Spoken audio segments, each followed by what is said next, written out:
Ողջունում հարգելի բարեկամներ, Ազատ Արաբլոգն է, ձեր հետ են Արմեն Հովհաննիսյանը եւ Կարեն Սարգսյանը, այսօր քննարկելու ենք կարևոր խնդիրները կամ մարդի խնդիրները, որ կան այս ընթացքում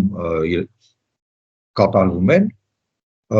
Շնորհակալություն աջակցության համար, շարունակեք մեզ աջակցել։ Սկսում ենք էլի շատ ցավալի մի լուրից,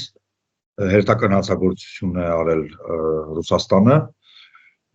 այս անգամ արդեն Սումի քաղաքում, քաղաք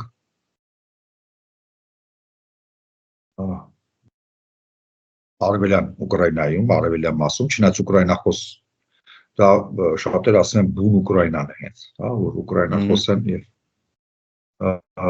խաղաղ 20-ից ավել, ասում են 21, արդեն զոհերը, տեսարանները արդեն տարածվում են, նայելու բան չի, ցավակցում ենք խորհրդի եւ ցանկանում ենք, որ հանցագործները պետք է իրենց պատիժը ստանան։ Հանցագործությունները անպատիժ չպետք է մնան եւ ուժ եւ կորով ժողովրդի։ Սա մեկ, երկրորդը հիմա դրա մասին ես խոսել եմ, անցյալ անգամ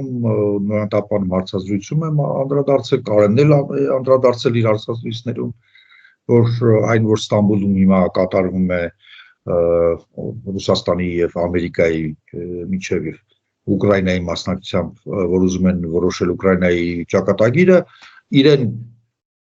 իր ցածր ներկայացչականությամբ, թե ով է այնտեղ, ինչ որ երրորդ կարգի դիվանագետներ են, ցույց է տալիս, որ process-ը առաջ չի գնում, որ դիմադրություն կա, Ուկրաինայի դիմադրության հնարավորությունները օրեցօր աճում են, դրանից է կատաղությունը նաև ռուսների, որտեղ օրեցօր աճում է, այսինքն այն շոկը, որ կար Ամերիկայի պահվածքից, Եվրոպան այն տեպերով, որ ի վիճակի է կարողանում է լրացնել, վերջերս եղավ Ռամշտայնի հերթական նիստը, որը համարվում է հեղափոխական, օգնության ծավալներով եւ չափերով, որը խոսքի են տվել։ Թրամփը, քանի որ պարտվելու իրավունք չունի, ինքը որպես տիպիկ պոպուլիստական, պերսոնալիստական, այսպես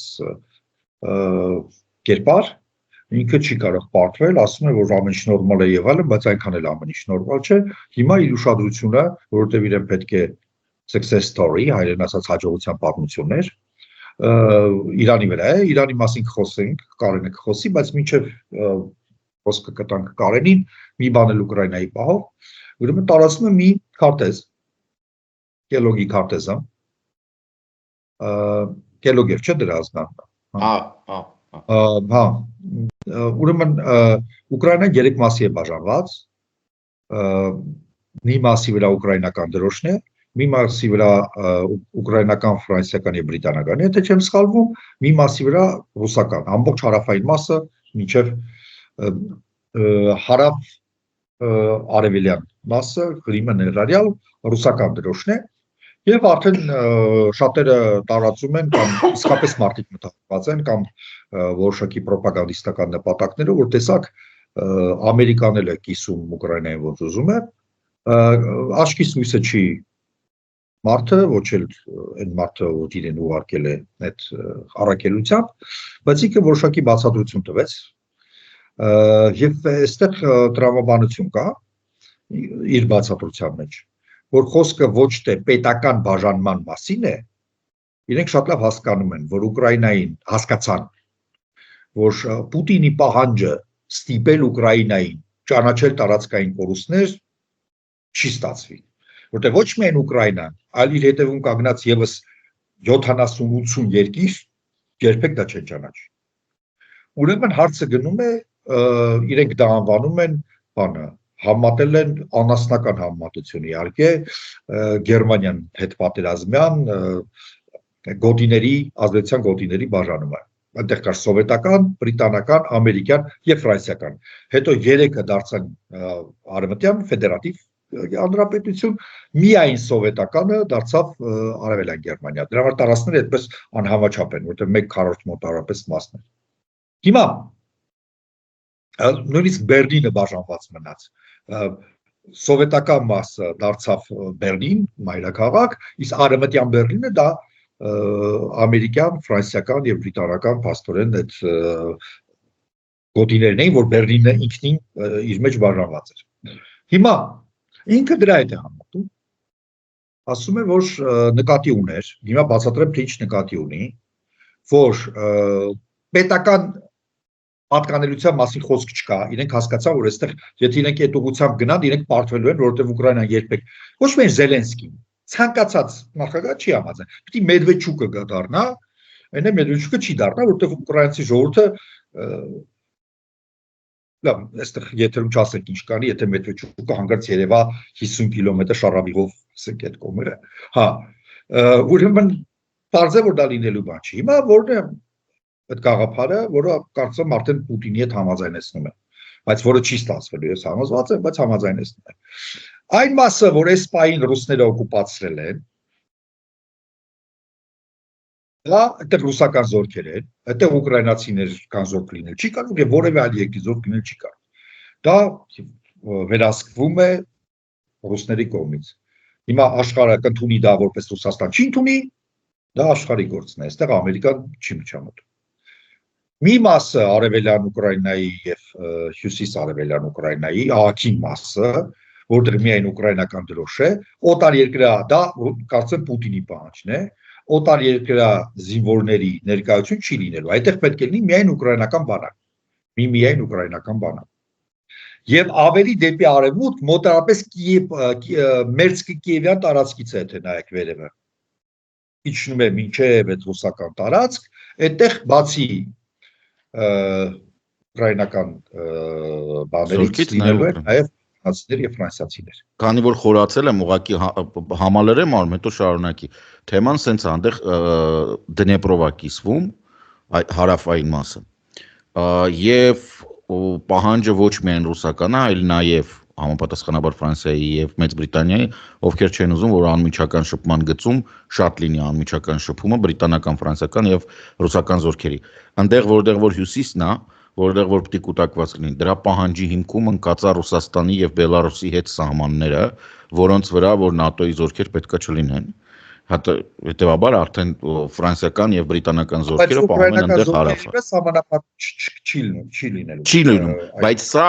այնտեղ բացի ամեն ինչից շփման գիծ անմիջական, որտեղով որ բանն է անցնում 30 կիլոմետրով պետքա զորք չլինի։ Ստեղից սկսած ասում ենք որ չի լինում, որովհետեւ դա նշանակում է որ Խերսոնից պետքա ուկրաինական զորքերը դուրս գան, հետևաբար վերջ դադարեցինք, անցանք դալշը եւ այդ քարտեզը առաջացել է ամենակարևորը, որը շատերը մոռանում են նշել։ Քարտեզը առաջացել է The Time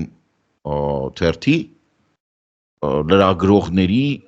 խմբի կողմից, այսինքն Kellogg-ը գրել է tweet, նրանք այդ tweet-ը փորձել են վերածել քարտեզի, այսինքն քարտեզ որպես քարտեզի հետևում ինչ որ բովանդակություն կա։ Չէ, բովանդակություն անշուշտ կա, ուղղակի քարտեզ որպես այդպեսին, Kellogg-ը ի վերջո գեներալ է, ինքը լավ հասկանում է քարտեզներից, որ պետք լիներ ինքը քարտեզ գրապարակեր, որովհետև ստեղ կա այդ մեծ խնդրը, որ քանի որ նախապես նաև պայմանավորվում է 30 կիլոմետրանոց անվտանգության գոտի, այսինքն 15 կիլոմետր սրանք են շարժում, 15 կիլոմետր սրանք են շարժում, ավտոմատ ստացվում է, որ Խերսոնը չի լինում, ուկրաինական զորք Խերսոնում չի լինում։ Ինչպես նաև չի լինում ռուսական զորք, ասենք, Էներգադարում, որտեղ որ Զապորոժսկի ամենակարևոր բանը արի բանանենք, որ Խերսոնը այն մասը, որի վրա կա Ուկրաինա, չկա ռուսական դրոշ, դա միասնական ուկրաինական վերահսկվող տարածք է։ Խոսքը միայն զորքերի տեղակայման մասին է։ Դա էլ է Ուկրաինա, դա էլ է Ուկրաինա, այսինքն իրականում Ռուսաստանը գրավացնել է Ուկրաինան։ Տեղական ինքնակառավարումը այնտեղ կոպիտ եմ ասում, եվրոպական բազաներ են ռազմական լինելու, այդ մասում եվրոպական ռազմական բազա չի լինելու։ Լինելու է դիչև ատամները զինված, կատաղած, շատ մեծ քանակությամբ ուկրաինացի զինվորներ։ Իդես ինչի է նման, եթե օրինակ հիմա մեկը վերցնի ու Հայաստանի քարտեզը պատկերի եվրոպական դիտորդական առաքելության անմիջական պատասխանատվության գոտիներով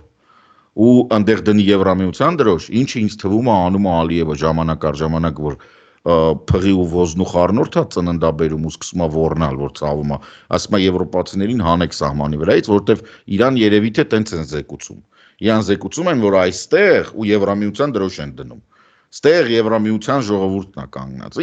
Նորմալ է։ Ինձ թվում է տեղը այդ խնդրեմը տեղից է առաջացել, բայց մեծ հաշվով այո, Կելոգը Կարտեզը բոլոր դեպքերում չի բխում անդառության մասին խոսեցինք պատկերացումներից, բայց պետք չի օգտագործել այնպես ինչպես սուման հենց այդ մասումա որտեղ բազաներ չպետք է լինեն, որը ռմբակոծել են, այդտեղ լինելու է ուկրաինական զորք, ուկրաինական հոբ, ուկրաինական պետությունը, այսինքն սումին մասնակցել են Ուկրաինայը, բարձրապես օտար երկրի բազա այդ տարածքում չի լինելու, այդքան բան։ Ըստ այս քարտեզի, որը ես նորից եմ ասում, շատ կասկածելի է, թե ինչպես են գնում բանակցությունները։ Իմ կարծիքով գնում են շատ վատ, եւ Թրամփը արագ ստեղծում է Իրանի բանակցությունների թեման, նաեւ ներքի պատճառներով։ Այո, մի բան պետք է երևի ավելացնենք, որովհետև կարող է շատերը բաց են թողել։ Մենք դեռ խոսում ենք ու ամեն օր բան ենք ասենց ստորակետով անցնում, հա։ Կելոգը հերացված է բանակցային գործընթացից։ Կելոգը որպես պրոուկրաինական գեներալիտետի ներկայացուցիչ Ռուսաստանի պահանջով Տրամփի կողմից հերացված է բանակցային գործընթացից։ Այսինքն բուն խոսակցության ամենանուրբ թեմաները եւ իրական up to date ոնց որ ասում են արդիական ամենավերջի տվյալները ինքը չունի։ Հետևաբար ես բացի դրանից նաեւ այս իմացությունն է ինձ ստիպում ասել, որ սա ուղղակի Կելոգի բացատրությունն էր, թե իրան երբ հարցնում էին, թե ինչ է պատկերացնում եվրոպացիք, ինչ պետք է անեն։ Ինքը սենց բացատրել է, դե հիմա մարդիկ դրել են, բայց էլի նույնիսկ այս քարտեզը հակասում է բրիտանական պարլամենտի բանին, որովհետև կա Բրիտանիայի եւ Ֆրանսիայի որոշում, որ Ռուսաստանի հետ ուղիղ շփում պետք է չլինի, իսկ այս պարագայում Զապորոժիայի ճակատում ու Խերսոնի ճակատում ուղիղ շփման գիծը անցնում է ֆրանկո-բրիտանական եւ ռուսական զորքերի արանքով։ Սա բարեձեզ Ղրիմյան պատերազմ ֆլեշբեկ էր 1855-56 թվական Նիկոլայ առաջինը իրան Ռուսաստանը Նիկոլայ իրան գլխից կրակեց, Ղրիմը կորցրեց, բանցեց, լավ ֆլեշբեկ է, բան չասի։ Կորցրեց Ղրիմը, բայց երազանքը բաների, նեղուցների մասին կորցրեց։ Որտեղ խոսքը գնում էր նեղուցները գրավելը փաստորեն։ Եվ փաստորեն ամբողջ աշխարհին իրենց կամքը թելադրել է։ Այդ չստացվեց։ Լավ, հիմա խոսենք ամերիկա-իրանական բանակցություններից, մոտիվացիան ինձ թվում է արդեն պարզ է, նաև ներքին, որովհետև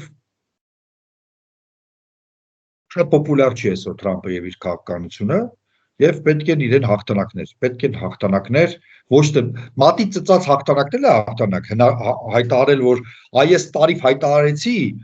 բոլորը վախից ուշքերը գնաց, ես ուրիշ բառեր չօգտագործեմ։ Դրա համար 90 օրով հանում եմ, դա ինչ-որ բնակչության մաս, մի 20%, 15%, ինչ ասեն կլինի։ Մենք էլ ունենք բնակչության կներեք իհարկե համատության 15-20%, իրանց համար Նիկոլը հաղթական Կարակազմիկ Տիգրան Մեծի հետ ես լսել եմ վիդեոներ կա Տիգրան Մեծի հետ են համարում Տիգրան Մեծն է կենթանի բան դա չեմ դասմաս բայց 85%-ը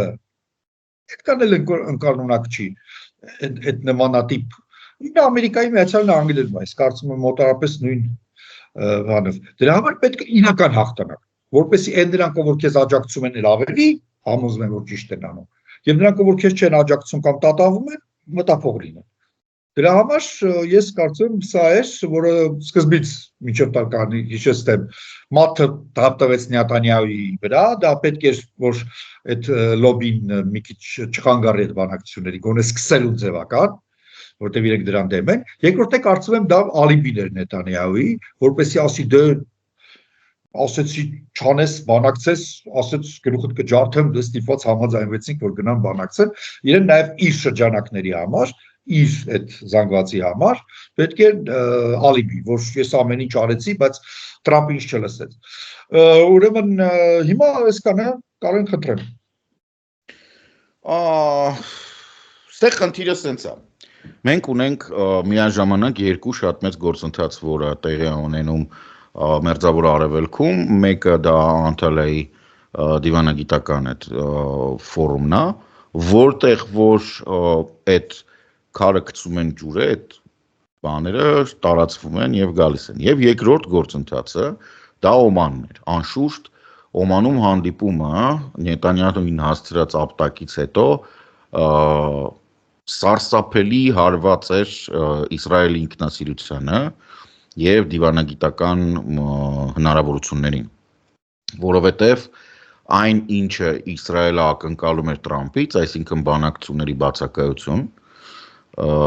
հնարավոր չէր։ Սա ավելի շուտ, եթե տենց վերցնենք, Բայդենի ռազմավարությունը կարող լիներ Իրանի հետ բանակցությունները, բայց մենք հիշում ենք, որ Իսրայելը ամբողջ ռեսուրսը դրեց, որ դա հնարավոր չլինի։ Որտեղից ծնվեց Իրանի հետ բանակցելու անհրաժեշտությունը։ Իմ համոզմամբ, եւ ես շարունակում եմ սա պնդել, որ Իսրայելի հետ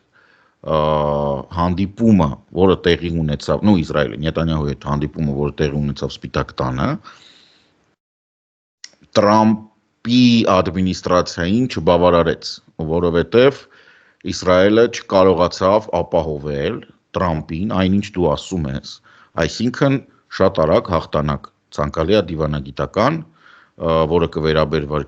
Գազային Համասին մեծ հաշվով։ Այսինքն բոլոր հոստիջներին, բոլոր պատանդների վերադարձ, Համասի այդ Գազայի տարածքի խաղաղ գոյատևում, ինչ որ բանակցային գործընթաց, ինչ որ հիվանդանոցներ, ավելին, նույնիսկ ավելի կոպիտ խախտումներ տեղի ունեցան, երբ Իսրայելը ստիպված էր ճանաչել, որ ինքը նպատակադրված ոչնչացրել է բժշկական բավականին մեծ աշխատակազմ, որը որ բաներ 11-12 հոգի 12 հոգի ոչնչացրել է, ինչ որ խոսքը գնում էր նաև մի քանի լրագրողների, մինչև այդ գնում էր խոսքը Գերմանիայի քաղաքացիների մասին, որոնք որ բան էին, եւ այս ամբողջ ծավալը բացասական էներգիայի, որը Իսրայելից ստացավ Սպիտակ տունը, համեմվեց նաև Իսրայելի խնդրանքով, եկեք Թուրքիային կզցնենք, որտեղ Թուրքիան գալիս է ուզում է Սիրիայի տարածքում ռազմական բազաներ դնի եւ մենք թույլ չենք տալի եւ մենք բանենք, այսինքն Նետանյահուն այնտեղ էր երկու բանով Թուրքիայի վրա ճնշում գործադրել Թուրքիային Սիրիայից հանել, թույլ չտալ որ Թուրքիան ուրեմն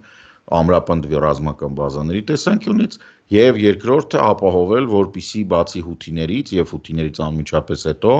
Ամերիկայի Միացյալ Նահանգները, այսինքն Տրամփը անձամբ հրաման տա հարվածելու Իրանին, որպիսի Նետանյահուն դառնա այն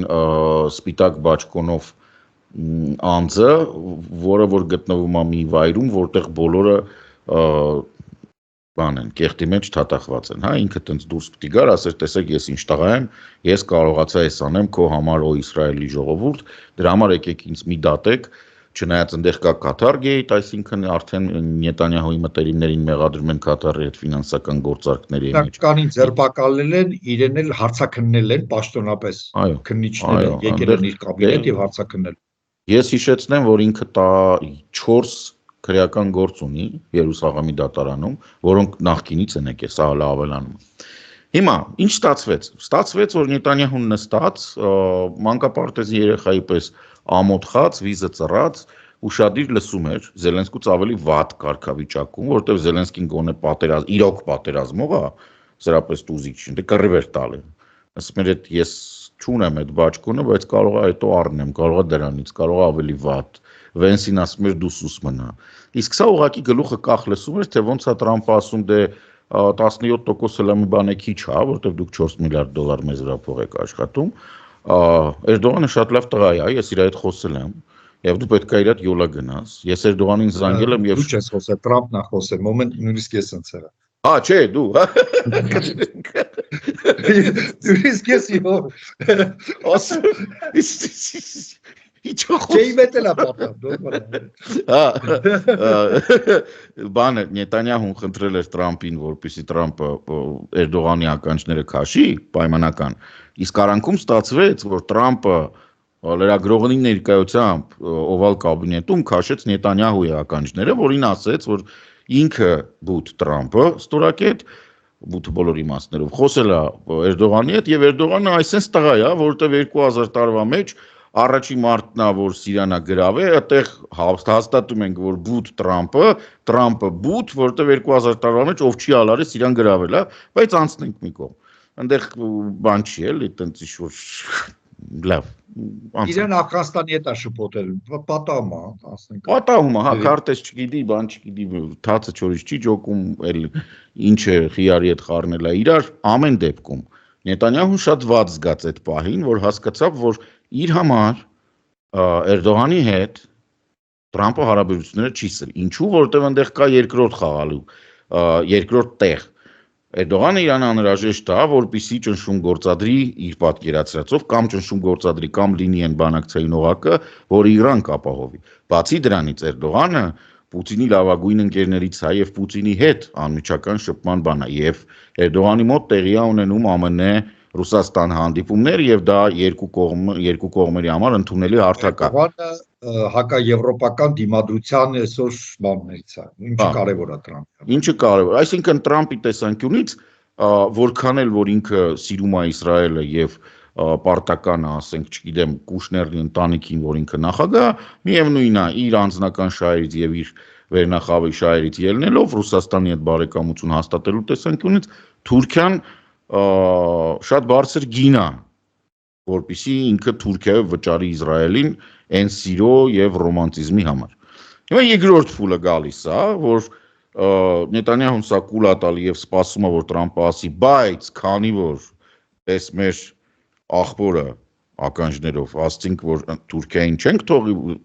որ ինքը ուտի, մենք հիմա կուտենք միասին Իրանը, բայց այստեղ էլ Նետանյահուն ոնց որ մնաց կոտրած տաշտակի առաջ, որովհետև Տրամպը ասաց, որ բարև ձեզ, իսկ Իրանի հետ մենք բանակցում ենք։ Այ հենց այդ կադրերն է, այդ պահի կադրերն է, որ սաղ աշխարհը տեսավ Նետանյահուն սենց ինչ-որ բանով, հա, ի վերջո ինքը հայտնվեց այն կարգավիճակում, որը որ պետքա լինի, որովհետև բազմիցս մենք ասել ենք, որ Իսրայելը դա կլիենտ երկիր է։ Իսրայելը ինքը Իրանով սուբյեկտություն չունի։ Հետևաբար Իսրայելը չի կարա Ամերիկայից պահանջի հարվածել Իրանին։ Ստեղ կա երկրորդ տարբերակը, որը որ հնարավոր է դիտարկել, եթե Տրամպը տարիֆների միջոցով արդեն իսկ չտապալեր շուկաները համ իրա, համ միջազգային։ Իրանին հարվածը ակնհայտորեն իր հետևից բերելու է նավթային գների թռիչքի, որովհետև Իրանը հաստատ կփակի Պարսից ծոցը միանշանակ։ Սրանով իսկ բացի իր նավթից կվերանա Իրաքի, Քուվեյթի, Սաուդյան Արաբիայի, Քաթարի, Միացյալ Արաբական Էմիրությունների։ Իսկ հայտարարությունը դες պատերազմի ժամանակ նավթի գները բարձրացնում է։ Ինչի Իրաքը, այո, ինչ ասա գալիս, հա, հենց որ պատերազմ ասում ենք կամ գները կամ սկսում ենք կրակել, գները բարձրանում, հա, անմիջապես դրանից հետո ամբողջ աշխարհը վերանայում է տնտեսական աճի եւ շուկաների ինդեքսների բանը դեպի ներքև, բայց Տրամպը արդեն ապահովել էր, արդեն իսկ ապահովել էր հունվարի 20-ից մինչև այդ օրը, որ իր շուկաները անկում ապրեն 6 տրիլիոն դոլարով։ Դրանից հետո 3-4 էլ ապրեց ընկան, հետո 2 բարձրացան, հետո նորից ընկան, այսինքն ինքը մոտավորապես ընդեղ է։ Ինքը բանի հունվարի 20-ից իր ինագուրացիա օրվանից երթունակալության օրից հիմա ինչ որ -6 տրիլիոն է իր շուկան։ Եթե ինքը հանկարծ վերածում էր սա պատերազմին, հանուն Նետանյահուի իշխանության մնալու, դա ստացվում էր, որ ինքը երկու շատ սուբյեկտիվ, որովհետեւ հիմք չունեցող եւ հերատես, չասեմ նույնիսկ ապարդյուն մեծ հաշվով ապարդյուն պատերազմներ շուկային հայտարարում, այսինքն տնտեսությունը տապալում է երկու հարվածով, երկու հարվածի տակնել Ամերիկայի Միացյալ Նահանգների համար կա 0 քյար, 0 շահույթ։ Ամերիկան երկուսից է ոչինչ ձեռք չի բերում, որովհետև հարվածը Իրանին այն պարագայում եւ երբ Ամերիկայի Միացյալ Նահանգները ունեն աշխարհում 0 դաշնակից, այսինքն ունեն 1 դաշնակից, որը կլիենտ է, որը իրականում այդ դաշնակից չի, այդ խնդիրն է, որը Իսրայելն է։ Ուրիշ դաշնակից աշխարհում ինքը չունի։ Հետևաբար ինքը իր ամբողջ ահռելի, սա մոռանում են ամեն անգամ ամեն առանձին վերցրած պատերազմին, վերցնում են ասում են դա Ամերիկան 1 միլիոն զինվոր ունի, 800 միլիարդ դոլար փող ունի, տղեկ, իրանք ամբողջ աշխարհով են սփռված։ Նույն բանը մեկ որ Թուրքիայի վրա ասում, Թուրքիան 380,000-անոց բանակ ունի, այո, բայց Թուրքիան ունի ահռելի սահման Հունաստանի հետ եւ Հյուսիսային Կիպրոս եւ քրդական, դրա համար է Հայաստանի սահմանի վրա կանգնած ընդամենը 30-ից 60,000։ այդ որ կատաղում են 60-ա, թե չէ հիմնականում 30-ա։ Նենց չի որ տենց գերակ շռող առավելություն։ Հա, օթուժով թույլ ենք։ Բարև ձեզ։ Դրա համար պետք է ինչ-որ նորմալ կործանիչներ արվեն։ Բայց վերադառնանք այնտեղ։ Ամերիկայի Միացյալ Նահանգները բերեցին Դիեգո Գարսիա կղզի 6 հատ թե 8 հատ B2 Spirit, այդ stealth բաները, ռմբակոծիչները, որոնց սպասարկումը ահռելի թիվ է։ Եթե իրանք ուղղակի հողի վրա կանգնած են 4.5-ից 5 միլիոն դոլարա, իր ամեն ժամը օդ բարձրանալու 2003 թվականին եղել է $180,000, ինձ թվում է հիմա 250-ից 300,000 դոլարը, այսինքն այս ամբողջ ծախսը, այս ծախսը նույնիսկ Տրամպի նման բան գոլֆ խաղացողը հասկանում է, որ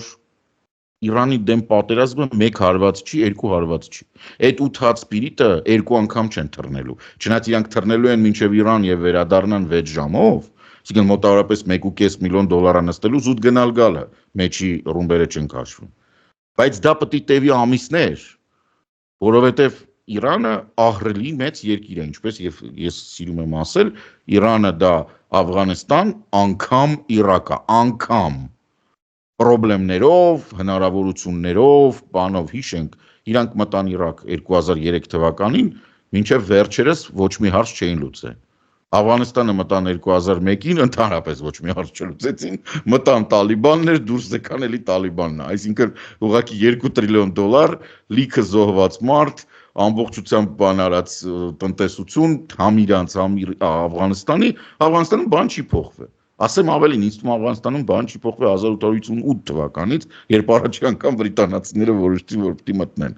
Այնտեղ սա նույնն է, բան չի փոխվում։ Դրա վրա կան պատերազմներ, որոնք ավելի լավ է չսկսել։ Ուղղակի չսկսել։ Իրանը մեկ անգամ Իրանի այս տարածքը մեկ անգամ է պատմության մեջ եղել, որ հաջողությամբ կարելի է ասել գրաված է եղել։ Դա Ալեքսանդր Մակեդոնացին է, որի հաջողությամբ գրավելը պայմանավորված էր նրանով, որ ինքը եկավ 36 հույն հոպլիտ ուներ մակեդոնացի 36,000։ Եկավ տեսավ, որ ստեղ ինչ-որ 120,000 հոգի են, որոնք իրան ընդունում են, ասեց դե ժողովուրդ ինտեգրվում ենք։ Ու վերջ, ինքը չգրավեց, ինքը ինտեգրվեց, դա ուրիշ պատմություն է ժողովուրդ։ Տրամպը կարա փորձի ինտեգրվի Իրանի մեջ, բայց ինձ չի թվում, որ կողջունեն էլի հարևանները։ Կանջան, սես մի նրբություն բոլոր դեպքերում կա։ Ինձ թվում է, որ Իսրայելի հաշվարկը, ես չեմ ասում դա ճիշտ հաշվարկ է, որ առաջին հարվածներից հետո դիզինտեգրացիոն գործընթացներ կսկսվեն Իրանում շատ հզոր։ Միանշանակ ճիշտ ես։ Միանշանակ ճիշտ ես։ Ասենք ցուցակը, ազգային բան կազմ, էթնիկ կազմ։ Քրդեր, ադրբեջանցիներ, որովհետև արևելյան մասում սունիներ են, բելուջիները, այո։ Հա, քրդերի մի մասը, բելուջները եւ այլն իրենք հիմնականում սունի են։ Բելուջները համարյա բոլորն են։ Ուրեմն սա մի խնդիր։ Երկրորդը ուրեմն կրոնականը։ Երրորդը տարիքայինը շատ երիտասարդ ազգ է ոչ թե իր պատմության տեսակետից, այլ դեմոգրաֆիայով։ Եվ ջահելության ճնշող մեծամասնությունը մեր մասած ողջավորված չի այդ ռեժիմից, այդ բանից, այդ արգելքներից եւ այլն։ Տեսնում եք այդ ցույցերը, թե ով են մասնակցում ինչ տարիքի են այդ գործոնը, այսինքն բազում գործոններ են հույս դնում։ Մի բան ասեմ, նայ, լրիվ ճիշտ ես։ Էթնիկ կազմով, այո, բայց այն կտորը, որտեղ ապրում են ադրբեջանցիներ, որոնք որ էթնիկ են, եւ այն կտորները, որտեղ ապրում են սունիներ, որոնք կարող են ստեղծեն ինչ որ խժբժ, իրանք դասական Իրանի պաշտպանական գոտիներից դուրս են։ Այսինքն Իրանը շատ հանգիստ կարա դրանց ժամանակավոր զոհաբերի, ինքը ընդհանուր առմամբ նույն ռազմական ստրատեգիայով է կառուցված, ես ոնց հասկանում եմ հիմա բաներով, ինչպես սովետական միությունն էր, իր տարածքի որոշ կտորներ նախատեսված է որպես ռազմադաշտ։ Եվ այնտեղ, որտեղ որ մենք ասում ենք հիմա, ադրբեջանցիները, այսինքն հյուսիսը, բելուջները, Պակիստանի սահմանը, քրդերը, Թուրքիայի հետ սահմանը եւ նաեւ այդ ադրբեջանցիները եւ հարավային կտորը, որտեղ որ հիմնականում Իրանյան պատերազմներ տեղի ունենում, Իրան-Իրաքյան պատերազմը 86 այո, Այնտեղ արաբներն էլ կա, բայց այդ տարածքը չնայած հարուստ է նավթով, բայց միևնույն ժամանակ ինքը արդեն 80 մինչև 88 թիվը ինքը հանդիսանում էր բան տարածք, ռազմական գոտի։ Եվ այնտեղ արդեն բոլորը սովոր են։ Սրա համար կարելի է ենթադրել։ Ինչ վերաբերում է երիտասարդությանը, միանշանակ ճիշտ ես, բայց դա պահանջում է փափուկ ուժ։ Երիտասարդությունը երբևիցե դուրս չի գա իր պետականության ոչնչացման կոչերով հանդես եկող Իսրայելի օգտին։ Իսկ քանի որ Տրամպի օպերացիան նախատեսվում էր եւ բոլոր ամբողջ աշխարհը խոսում էր, որ Իրանը ոչնչացվում է Իսրայելի եւ ԱՄՆ-ի ուժերով, ստեղ այդ գործոնը, որ երիտասարդությունը դուրս կգա, շատ ցածր է։ Ես դրա վրա ընդհանրապես շեշտ չէի դնում։ Ստեղ հարցը երկրորդն է, որ այն ինչի համար, որ Իսրայելը պատրաստվում էր կուտը տար, որպեսզի ԱՄՆ-ն հարվածի Իրանին, այսինքն միջուկային զենքի ոչնչացման, Իրանը պատրաստ է քննարկել։ Մինչև Տրամպի ընտրվելը նույնիսկ այդ բանակցությունները ամբողջ ինքը միայն միջուկային ծրագիրն է պատրաստ քննարկել, նույնիսկ պատրաստ չի քննարկելու, պաշտոնապես չի քննարկելու Իսրայելի ճանաչման հարցը։ Ես համոզված եմ, որ խոսակցություն գնալու է, բայց պաշտոնապես հայտարարել է, որ չի քննարկելու։ Հա, պահանջում է հանել սանկցիաները, ճնշում չգործադրել Չինաստանի վրա, որպեսզի Չինաստանը շարունակի իրանական նավթ առնել, հա, եւ ռազմական այդ բախման բոլոր թեմաները հանել։ Դրանք են։ Դե հիմա տես, ինչն է ամենահետաքրքիրը, իրականում, երբ որ մենք հիմա նայում ենք, թե սեղանին ինչա դրած, ինչա քննարկվել եւ Օմանին բանակցություններից հետո երկու կողմերը ինչ են հայտարարել, պարզվում է, որ մենք ճիշտ ենք, կան պատերազմներ, որոնք պետք չի սկսել։ Որտեվ երկու կողմն էլ, ես միշտ այն Դևի անեկդոտն եմ հիշում, Վարդան Մամիկոնյանը, որ գնում է ջուր խմելու, գիտես այդ, գալիս է տեսնում է աղբյուրի կողքը Դևա նստած իր գլխանին։ Էսի սուրը հանում է, հոպ մի գլուխն է կտրում, հետո ինուս գլուխն է կտրում, երրորդը ֆորում ասում է Վարդան, ինչ ես ուզում։ Ասում է ոնց ուզում, ջուր խմեմ, ասում է խմի։ Խմի, ես քեզ չեմ խանգարում, ես էլ եմ նստած ջուր խմում, պրոստը իրեք գլխով։ Հիմա հարցը նրանում է, որ եթե դու Իրանից չես պահանջում ժողովրդավարացում, եթե դու չես պահանջում Իրանից կանանց իրավունքների ապահովում, եթե դու Իրանից չես պահանջում մահապատժի վերացում, ես Իրանի պաշտպան չեմ ռեժիմի, գիտես, բայց մի հատ ձևի համար Սաուդյան Արաբիա այստեղ պահանջի, էլի, Էմիրատների, կապ չունեմ, Քուվեյթի, Կատարի, հետո նոր անցնի, հա, գա Իրանը համատած այդ երկրների կանանց իրավունքների պաշտպանությամբ, դա ոնց որ Հայաստանը 30 տարի, 50 տարի առաջ ու հիմա, ասենք բնականաբար առաջ է գնացել մարդկությունը։ Չէ, միանշանակ։ Բայց ասենք միջնադար անդեղը, ուրիշ տեղերում էլ։ Նայ արմ, բայց ինչ ենք սա ասում, որովհետև ամենահաճախ քննարկվող, ավելի շուտ Իրանի Իսլամական Հանրապետությանը ներկայացվող պահանջները, որովհետև Իրանի հասարակությունը, ես էլ դու էլ հասարակության տարբեր ներկայացուցիչների մենք Երևանում տեսնում ենք։ Եվ շատ հաճախ մենք տեսնում ենք, որ շատ հաճախ այնտեղ տղամարդկանց իրավունքներն է պետք պաշտպանել, ոչ թե կանանց Երևանում իրանց երբևիցե չեն պահել որպես ծեծված,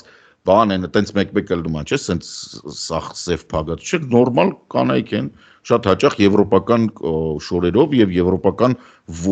ոչ եւ կենսավոր դրսևոր։ Իրանում նիկապ շատ երևի հեռավոր ինչ որ գյուղերում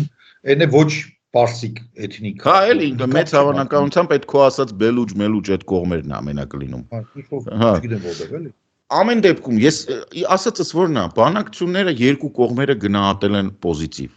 Երկու կողմերը ասել են, որ իրանք ամեն ինչ օքեյ է եւ շարունակելու են քննարկել։ Ասածս որն է, եթե դու իրոք ցանկություն ունես քննարկելու երկկողման, բան ունես քննարկելու եւ պատրաստ ես, առանձին իրանական կողմը նշեց, որ արժանապատիվ քննարկումներ էին, այսինքն մենք չենք դիման, հիշում ես իրանք ասին, որ որովհետեւ կերպ մենք չենք համաձայնվի, եթե մեզ փորձեն ճնշում մեզ վրա ճնշում գործադրել։ Չեն ասել, էլի։ Հա, մոտավորապես։ Իրանք չեն կարող ասեն, իրանք միշտ կարծում են, ուղղակի բան չեն հագնում, փողկապ չեն հագնում։ Փողկապ չեն հագնում։ Ստեղ խնդիրը եկել է նրան, որ հարցի պատասխանը թե ով է ապակայունացնող գործոնը բոլորին պարզ է։ Բոլորին։ Ես ասեմ, այդ պարզը նույնիսկ ՆԱՏՕ-ի բանի ժամանակ, երբ մեր սիրված Մելանի Ջոլին դուրս եկավ եւ ասեց բանի հտված հարցազրույցում Евроньюզին էքսկլյուզիվ հարցազրույց էր 15-20 րոպեանոց, ինքը երկար պատմեց, բանի դու ասես դե մենք հասկանում ենք, բայց հասկանում եք Իսրայելի հարցի լուծումը պետք է լինի երկու պետություն։ Եվ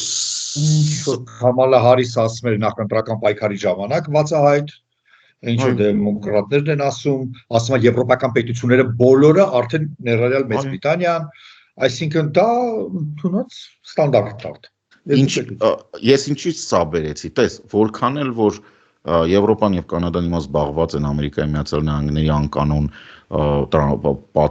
տարիֆ մարիֆ տնտեսական ինչ որ հայտարարություններ Կանադան պիտի գրավեմ, Գրենլանդիան պիտի գրավեմ, այս անեն, միևնույնն է իրենց ուշադրությունը չի շեղում, հա, իրենց մոտ արժեքային համակարգը չի փոխվում, որ ասում են չարն ու բարին տեղերով չեն փոխվում։ Բոլորին պարզ է եւ Իրանի հետ բանակցությունները, նույնիսկ ԱՄՆ-ի այս ռեժիմի այս աշխատակազմի բանակցությունները ցույց են տալիս, որ բանակցային ճանապարհը ամենաճիշտն է։ Ստեղ, այս տարածաշրջանում, չեմ ասում, կարող է ինչ-որ արևելյան Տիմորում դա չի անցնում, կարող է այնտեղ ասենք մինչև բանակցես, սա այնտեղ խաղաղ բնակչությանը ուտեն,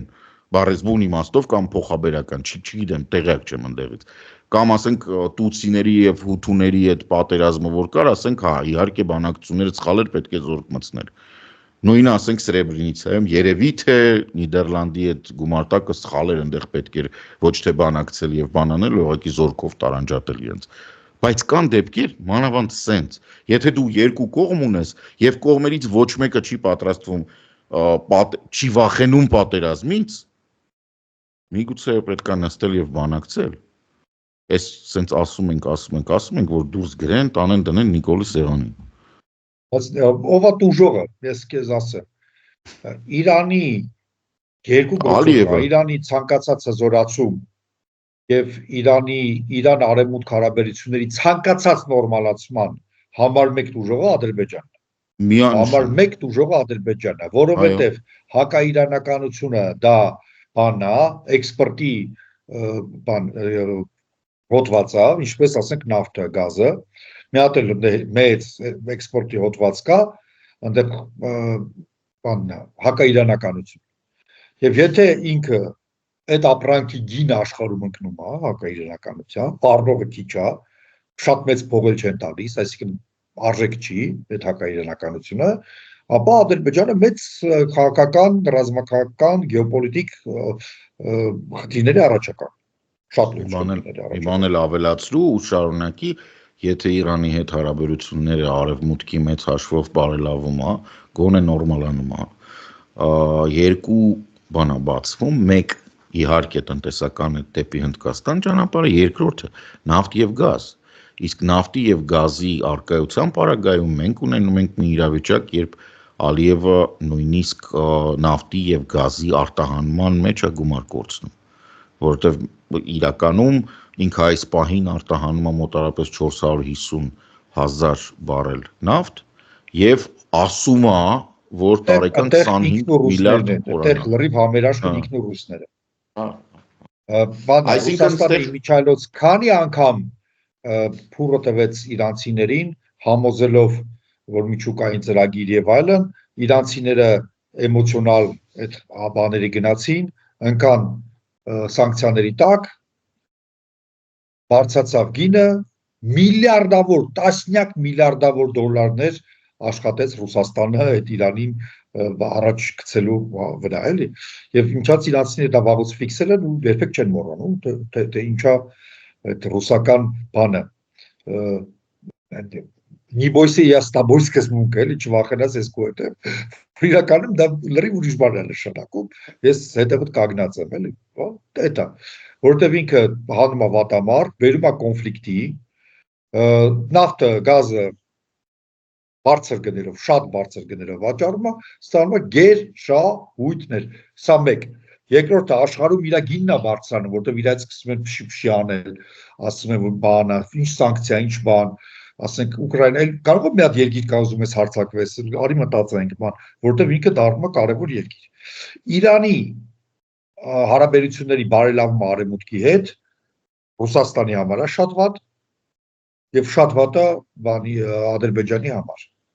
Առնվազն այդ երկու երկրները մենք գիտենք, որ իրանց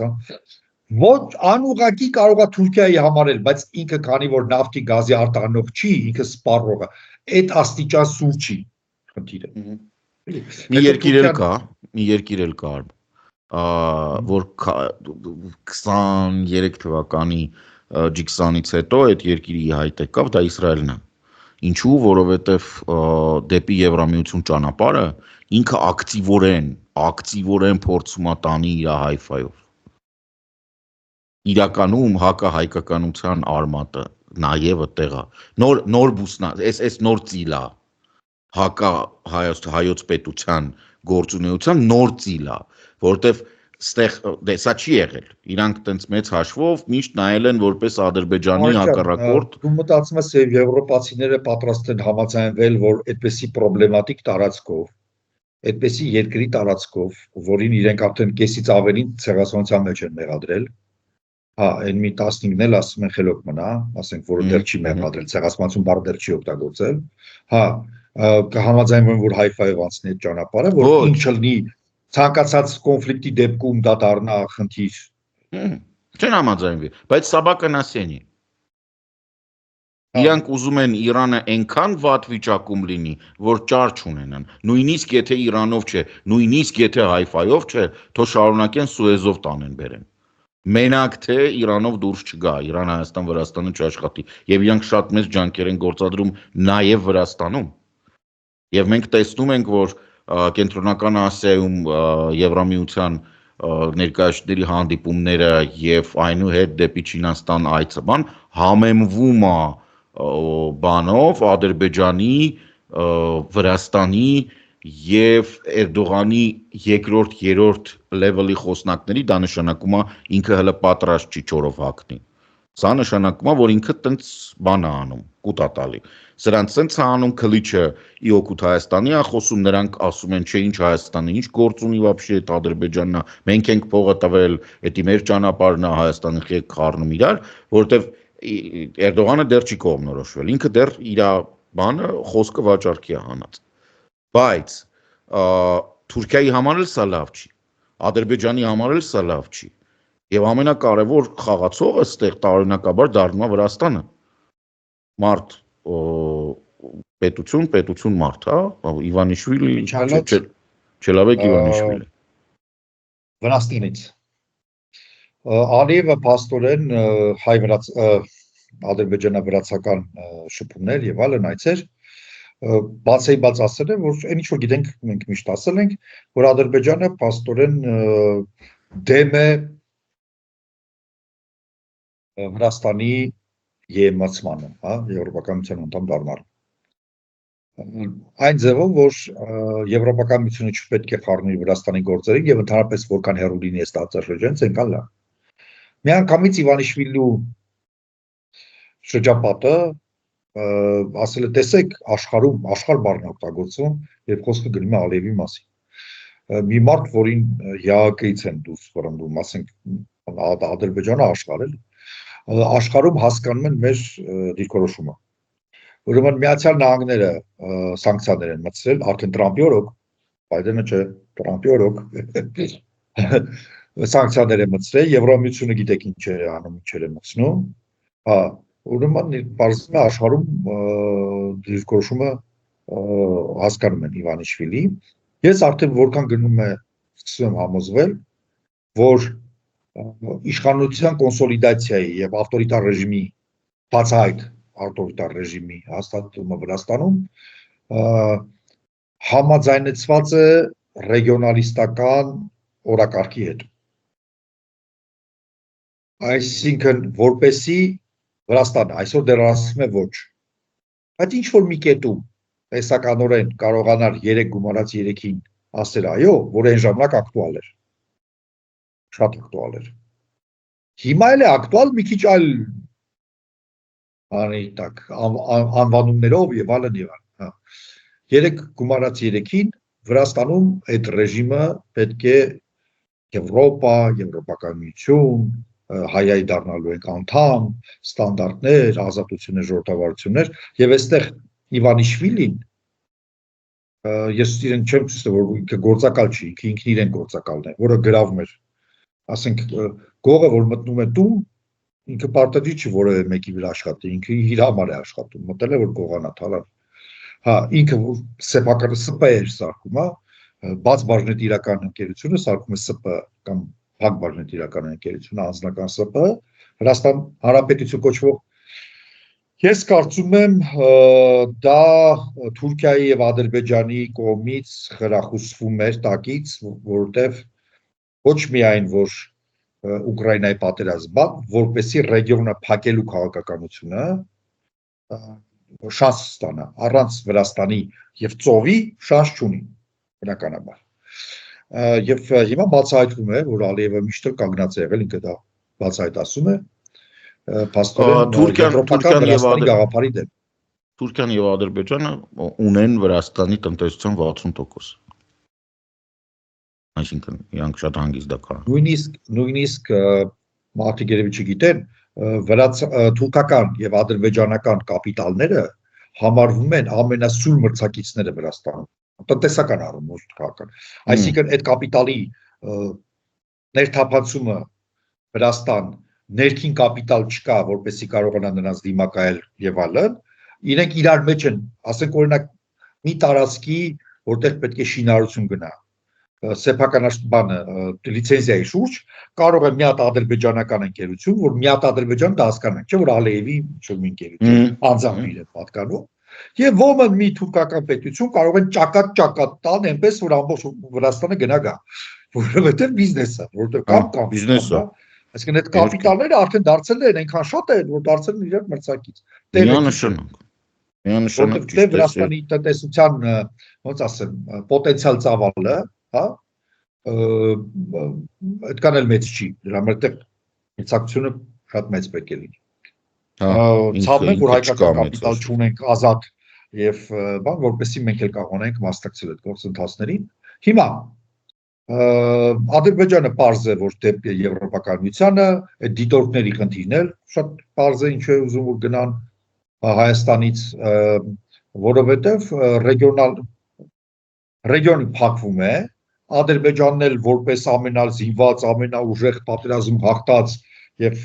երկիր եւ ամենակոնսոլիդացված, որտեղ երկրորդ, երրորդ կարծիք չի կարող լինել նույնիսկ, մի կարծիք կա երկրում, հա, պիտի դառնա ժանդարմը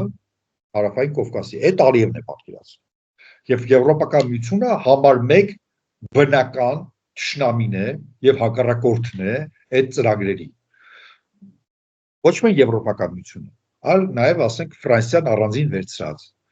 Հա, Գերմանիան, Ֆրանսիան։ Գերմանիան այսպես է, Գերմանիան որոշել է առճակատման չգնալ, իր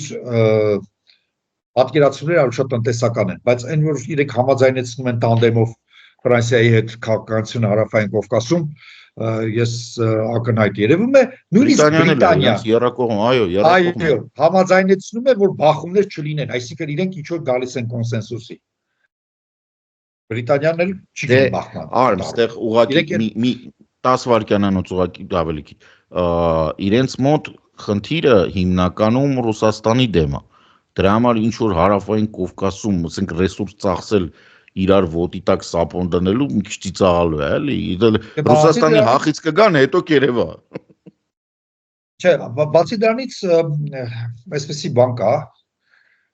ոչ թե բացարձակ մոնոպոլիայի, այլ կա առաջնայնության խնդիր։ Եվ ակնհայտ է, որ Ֆրանսիան ուզում է առաջնային դիրքեր ազդեցության տեսակետից, տնտեսական եւ այլն դաշնակցային ունենալ Հայաստանի վրա։ Ակնհայտ է, որ պատմականորեն Գերմանիան Վրաստանում ունեցել է շահեր եւ այլն հայտնի է եւ կարող է շարունակել, եւ ակնհայտ է, որ Ադրբեջանն էլ Մեծ Բրիտանիայի հետ է կապված, այնտեղ ունեցել են շահեր, հիմա էլ ունեն, իհարկե ավելի քիչ, բայց ունեն։ Հիմա խնդիրը նա է, որ իրենք կարող են բախվել, ոչ թե չմրցակցել, այլ չբախվել, հա։ հենակետային պետություն ունենալով, դա չի շատ որ Հայաստանում գերմանական կապիտալ չի գալու, բրիտանական կապիտալ չի գալու, ֆրանսիական կապիտալը չի մտնի Վրաստան, դրա մասին չի խոսքը։ Պարզապես դաշնակցային հարաբերությունների մասին է, նայեք, երբ որ ռուսական կայսրությունը փլուզում էր, 3 պետություններ առաջացան, Վրաստան, Հայաստան եւ այսպես կոչված Ադրբեջանի Հանրապետությունը, այնտեղ արդեն երևում էր ով ու ինչի ոնց 20 թվականին արդեն լրիվ բարձր է ամեն ինչ օրինակի համար։ Հիմա կարևոր էլի բան կա, իմ չալոց այստեղ նայում էի նորությունը մի բան շեղվեցի, ցավալի բան, 31 հոգի արդեն ծորը, Զելենսկին հայտարարեց, Զելենսկին ասել 31, 2 երեխա։ Սկսելուց 21 էր։ 31, 2, դե փլատակներ, բան, 31, 2 երեխա։ Քաղաքի կենտրոնին են խփել։ Արա մորթուն բան չի անում, էլի, ոնց էր։ Պատի որ արդեն սրտներս չորացած լինի, բայց չի ստացվում։ Ամեն անգամ ջղայնանում։ Ահա, բայց սա ես ուրիշ բանի հետ եմ ուզում կապեմ։ Մենք պետք է կարծում եմ բոլոր մեր խոսակցություններում եւ առանձին եւս երկուսով դրա շեշտենք մայիսի 9-ին Ռուսաստան գնալու եւ նույն հարթակում երեխասպան, բանկասպան, սադիստի հետ նույն հարթակում կանգնելու սադիստների ինչ որ սադիստների, հա, գլխավոր սադիստի եւ դրան ով որ աջակցում է սադիստ է բնականաբար եւ տոնել իբրթե նշել տոնել ինչ նշանակում տոնել մի բան որ եղել է 1945 թվական տոնելը դրա որն է նշել ֆաշիզմի հանդեպ հաղթանակը երբ որ իրական նորից եմ ասում մարդակերական տոտալիտար ռեժիմը այսօր դա Ռուսաստանն է եւ իր ասենք մերձավոր բարեկամ օրինակ Բելարուսը եւ այլն եւ գալ այդտեղ ինձ կողքին կանգնել եւ ինչը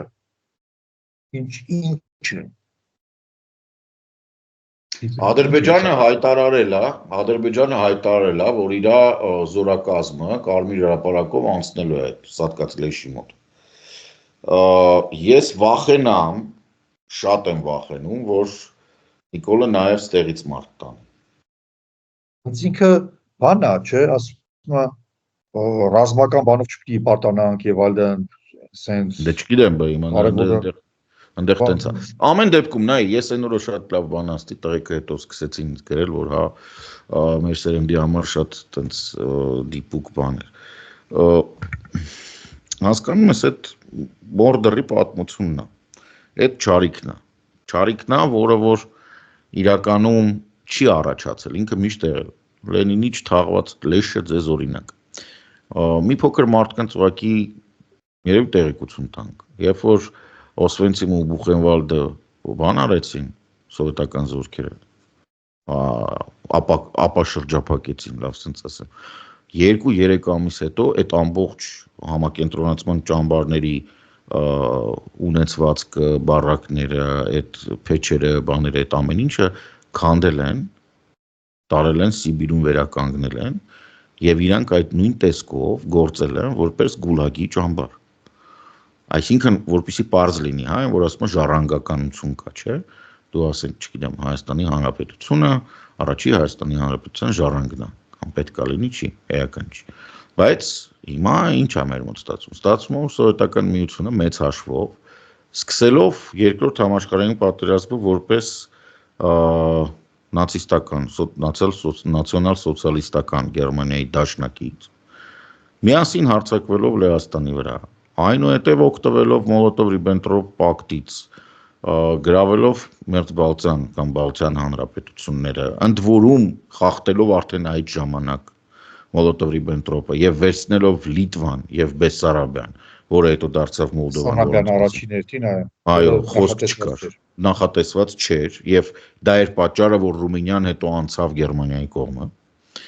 մասնակցելով սովետական միության դեմ պայքարին։ 41 թվականի հունիսի 22-ին, երբ որ Գերմանիայի դեսպանը կարդում էր Մոլոտով-Ռիբենտրոպին պատերազմ սկսելու պատճառները, Այո, Այդպես է առաջին օրը։ Այնտեղ նշված էր նաև Ռումինիայի վրա հարձակումը եւ այո, ապօրինի կերպով Բեսարաբիայի Բեսարաբիայի գրում։ զարթում։ Հիմա նայ, դա պլյուս Ֆինլանդիայի վրա հարձակումը, որը որ ինքն իրենով ոչինչ էր։ Իրականում հայտնի է, հիմա շատերը բան չեն անում, ինչի Լենինգրադից մի քիչ սահմանը այս կողմեն կողմ, չէ, Ֆինլանդիայում ահռելի մեծ նիկելի պաշարներ կային։ Այն ժամանակվա Եվրոպայի ամենամեծ պաշարներն էին նիկելի, բանի Մուրմանսկի, Կոլսկի պոլոստրովի գտած։ Կարճ պետի շատ ես բանն եմ այն որ աստղիկ են դնում տակը գրում Հա, դու, բայց դու ընդեղ եղել ես։ Ստեղծվել էր Կարլոֆիննական սովետական հանրապետություն, որը տարածք չուներ։ Տարածքը Կարելիան էր։ Կարող եք նայել Կարելիայի հանրապետություն այսօրվա Ռուսաստանի փոքր։ Ինչու? Որովհետև Պետրոզավոդսկից այդ կառավարությունը, որ կազմված էր Կարել եւ Ֆին կոմունիստներից։ Պիտի բանակը գրավեր Հելսինկին, տեղափոխվեին Ֆինլանդիան միանում էր այդ Կարլոֆիննական հանրապետությանը եւ արդեն կար 16-րդ հանրապետություն, որը ստեղծել էին հատուկ այդ պատերազմի համար։ Համառ եւ հերոսական դիմադրության շնորհիվ Ֆին ժողովրդի պարզապես սովետական միությունը այդ Կարլոֆիննական հանրապետությունը լուծարեց։ Այդ 16-ը դարամորից 15 Ես մի բան պետք է ասեմ, այս որ ասում է Արմենը համար չէ։ Ահա մոլոտովներ ասել էր չստացվեց որովհետև ֆիները չափից դուր համար ժողովուրդ են մոլոտովի բառերն են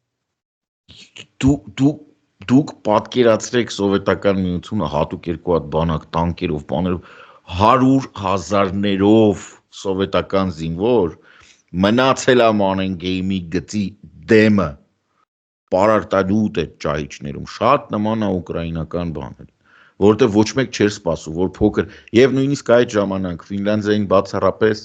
ազգերի լիգա, այս ազգերի լիգայից այդ ժամանակ սովետական միությանը վտարեցին հենց դե դարձակման համար։ Այնտեղ բոլորը հայտնում էին մտահոգություն, խորը մտահոգություն, շատ խորը մտահոգություն, բայց ոչ մեկ չէր օգնել։ Միայն Շվեդիան օգնել, գիտես չէ, Դե Շվեդիան օգնելա, որտեղ կամավորներ, զենք, բանը, բժշկական, ինչ որ կարող է Շվեդիան այդ ժամանակ թույլ տալ իրեն, միայն Շվեդներն են դեպի վերջ, հետո շատ հետաքրքիր է, իտալացիք են օգնել, Fiat կործանիչները Իտալիայից դուրս բնակ այնտեղ կային, հասկանում ես Մուսոլինին օգնել է, այսինքն օգնել է Բրիտանիան, օգնել է Ֆրանսիան, որտեղ այնտեղ կային Ռենոներ բաներ ու օգնել է Մուսոլինին, այդ ամբողջ Եվրոպան այդ հրեշի դեմ էլի միավորվել էր Ֆինլանդիայից։ Լավ, ամեն դեպքում, այս Մոլոտով-Ռիբենտրոպի բանը, ինչի համար ասեցի, որովհետև երկրորդ համաշխարհային պատերազմը, սովետական միությունը, կներեք, եթե հիմա ինչ-որ մեկը վիրավորվում է նրանից, որ կարող է իմը երկու պապին մասնակցել են, իմ երկու պապը գնացել են, հասել են այդ ամբողջ, ընդ որ մեկը էլ Ֆինլանդիայում եղել, ընդունում եմ, այսինքն բան չի, բայց կներեք, մենք սկսել ենք այս պատերազմը որպես չարիք եւ ագրեսոր, երկրորդ համաշխարհային։ Մենք ագրեսորի կողմից ենք եղել։ Մենք եղել ենք չարիք, սովետական միությունը, դրա համար եմ ասում, մենք մարդիկ չվիրավորվեն, որ չասենք իրանք։ Մենք 41 թվականին ինչ որ տեղի ունեցել երկու հրեշ պատրաստում էին։ Հիմա արդեն ապացուցված է, որ 15 օրով Հիտլերը Ստալինին ուղակի բանա առաջ անցել 15 օրով խաբել է, 15 օր ավելի շուտ է հարձակվել, քան պետք է հարձակվեր։ Սովետական միության հարձակումը նախատեսված էր հուլիսի 5-ից հուլիսի 14-ը ընկած ժամանակահատվածում։ Այսինքն սովետական միությունը պետք է հարձակվեր Հիտլերի վրա։ Հիտլերը հակառակը արեց, խաբեց։ Արդյունքում հասավ Մոսկվա։ Մոսկվան էլ կգրավեր։ Ուղղակի ստեղ ի հայտ եկավ մեծ բրիտանացի Չերչիլը, որ ասեց, եթե անհրաժեշտ է, որպեսզի ես Հիտլերին ոչնչացնելու համար անձամբ սխմեմ սատանայի ձեռքը, ես իրան կմտցնեմ նույնիսկ լորդերի պալատ, որպեսզի ինքը ճարկարծա։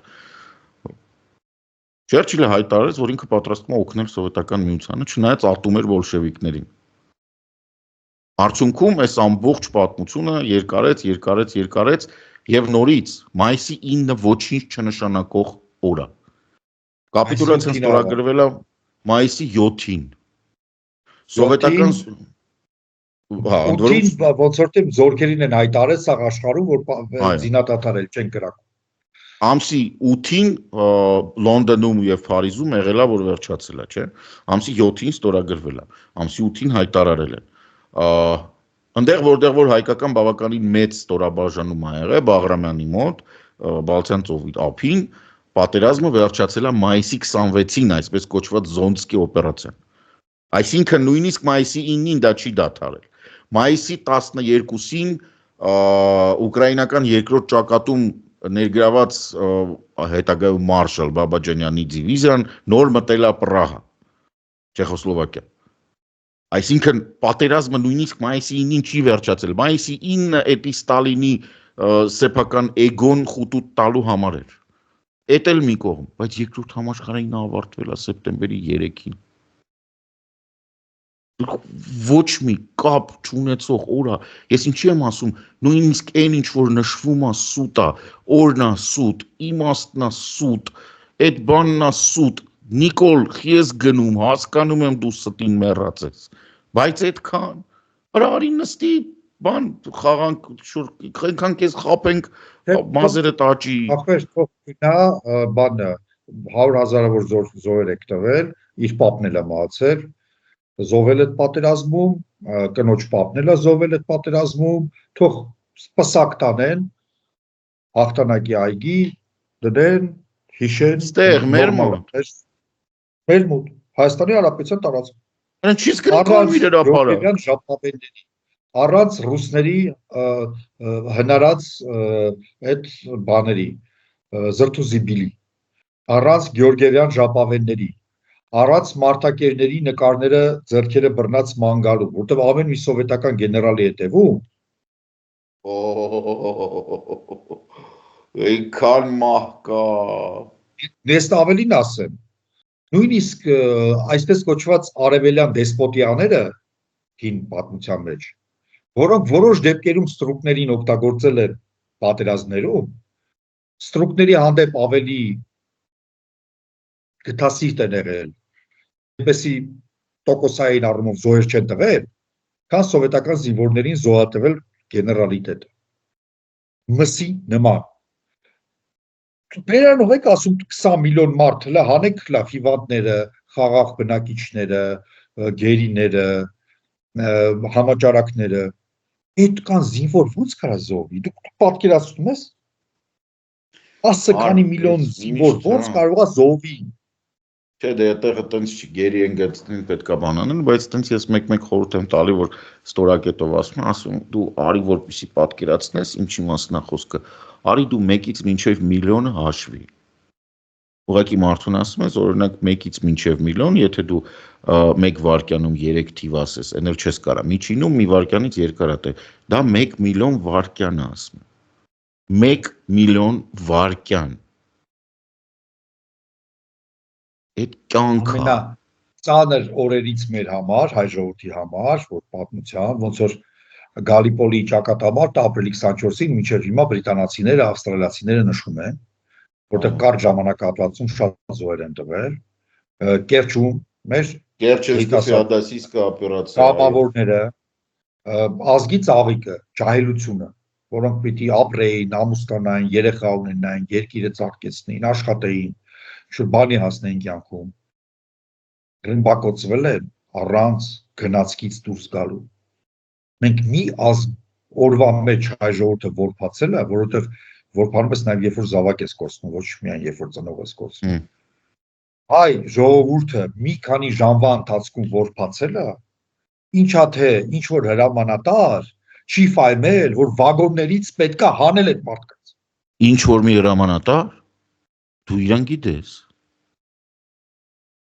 Մարշալ Բուդյոնի ապեր, անձամբ Մարշալ Բուդյոնին է պատասխանատու Կերչենսկի ֆեոդալիստական օպերացիայի համար։ Ասեմ ավելին, Մարշալ Բուդյոնին ներքին բանով, սենց որ նայում ես վերլուծությամբ, մեծ հավանականությամբ Բերիայի կողմից հրամանատարվի հայերին ոչնչացնել, որովհետև երբ որ հայկական դիվիզիաները հանեցին 42 թվականի սկզբին տարան Գրոզնի եւ Գրոզնին պետքա չեչեններին հանեին վերացնեին, այդ հայտնի պատմությունը, որ հայկական դիվիզիային ասել են բան արեք, որ դեպորտ անեք չեչեններին։ Ասել են հա ու թռել են սարեր։ Ռուսները շատ հաճախ գրում են они все дезертировали։ Այդ դիզերտիրովալի, որտեվ Եղեռնի փրկված սերունդն ա եղել։ Իրանք զենքով եկել են պայքարելու նեմեցի դեմ, իրան ասել են ախպեր դու հիմա պետք է մտնես, այս աուլը, այս կնանիկ երեխուն, բանով զենքով թվանկով հանես ծերուդ, հանես ռադանես ստեղից։ Պարզա չեն, պարզա հետ են գնացել։ Այդ հայտնի պատմությունը հետո ընկած սարերով ման էին գալի, բայց քանի որ արդեն չէին վստահում ու զորք չունեին, եկե հանել են, տարել են ընդեղ։ Ու այդ պատմությունը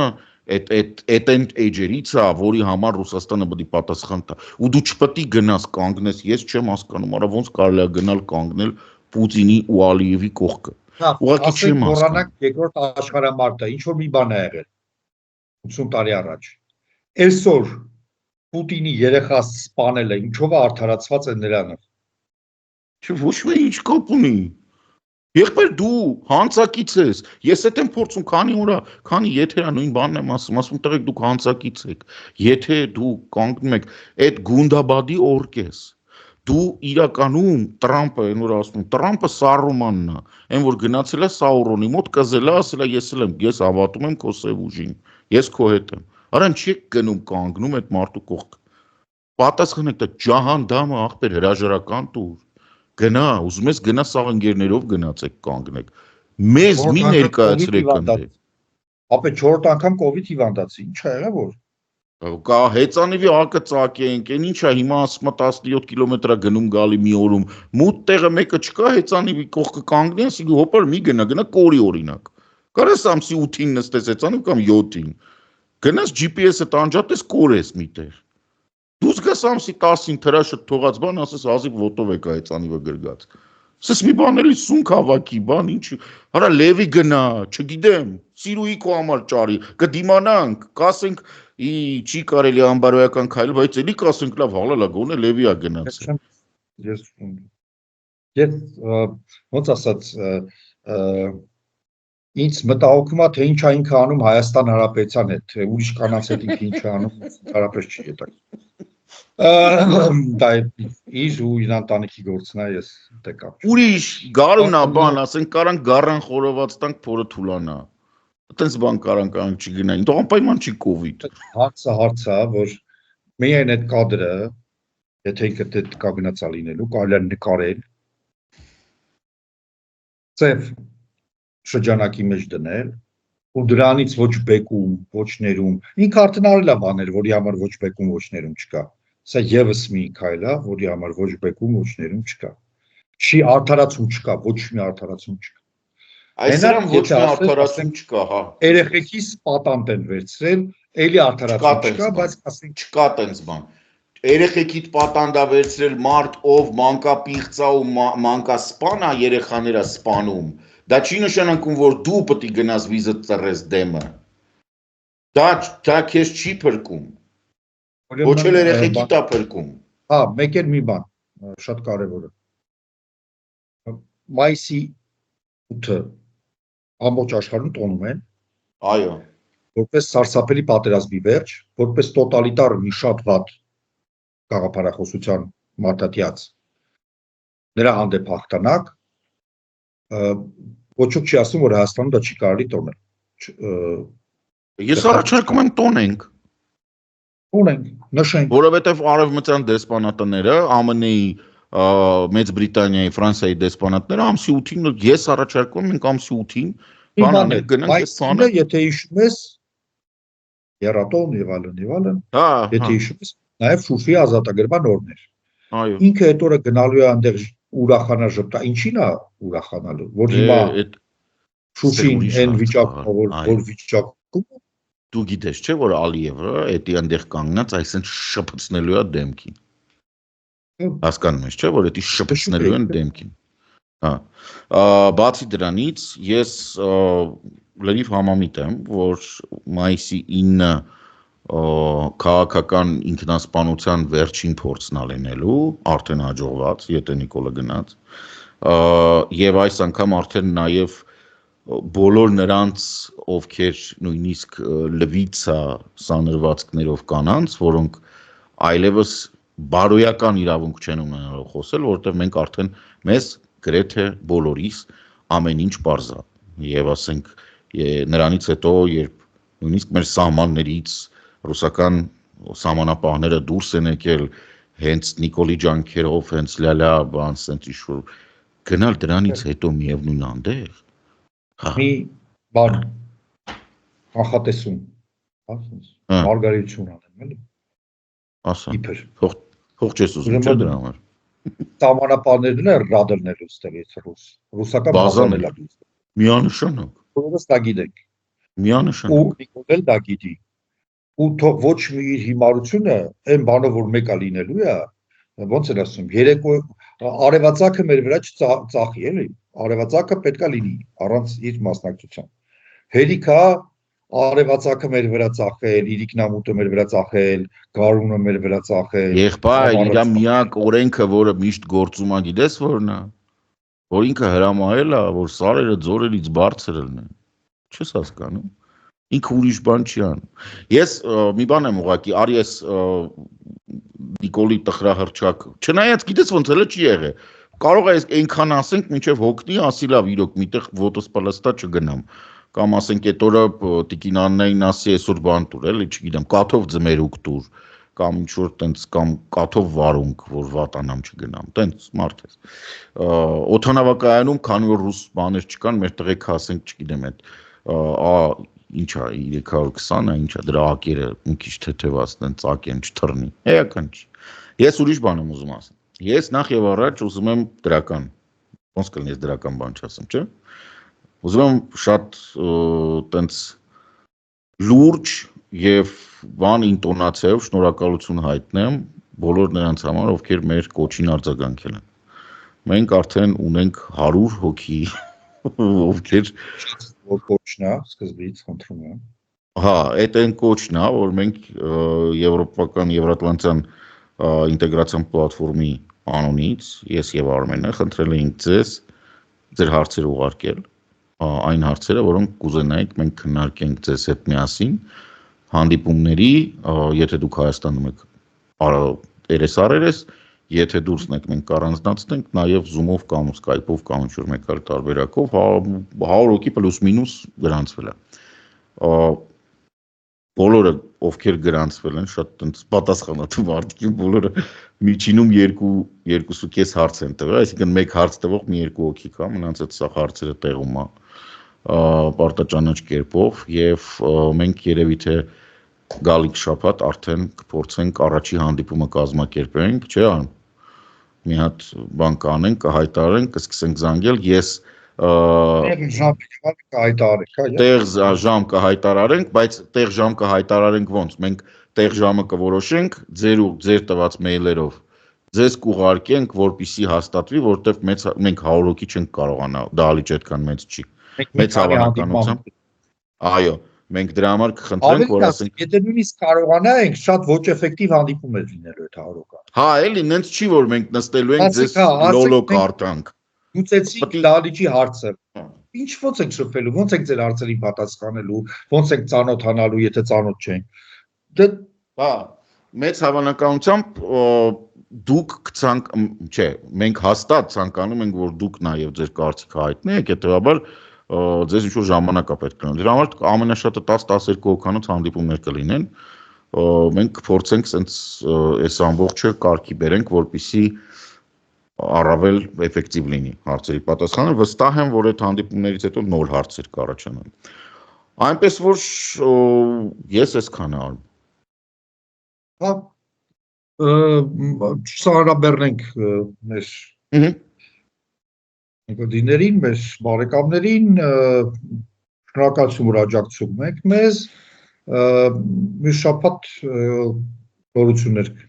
կլինեն, մենք ձեզ կասենք, մինչ հանդիպում, չվախեք,